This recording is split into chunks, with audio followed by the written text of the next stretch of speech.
రోజు పిల్లలను చూసి ఏడ్పు తప్ప బ్రతుకులో నవ్వనేది నీ జీవితంలో లేకుండా అయిపోయిందేమో. ఎందుకు ఈయన్ని కన్నానా, ఎందుకు ఈ కూతురుని కన్నానా, అసలు ఈ పిల్లలు లేకుండా ఉంటే బాగుండేదని మనసులో ఇప్పుడు విసిగిపోతున్నానయ్యా. నిజమే, ఆ పిల్లలకి తెలిసి తెలియక కొన్ని పొరపాట్లు చేశారు, కొన్ని తప్పటడుగులు వేశారు.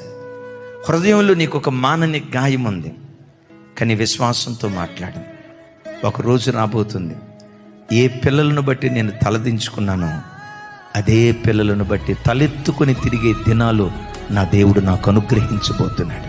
వీళ్ళు నా పిల్లలని ప్రజల ఎదుట చెప్పుకోవటానికి సిగ్గుపడ్డానే, అదే పిల్లల విషయమే వీళ్ళు నా పిల్లలు అని ధైర్యంగా చెప్పుకునే దినాలు దేవుడు నాకు అనుగ్రహిస్తాడు. నా పిల్లల తల మీద ఉన్న శాపపు కాడి దేవుడు విరగొడతాడు.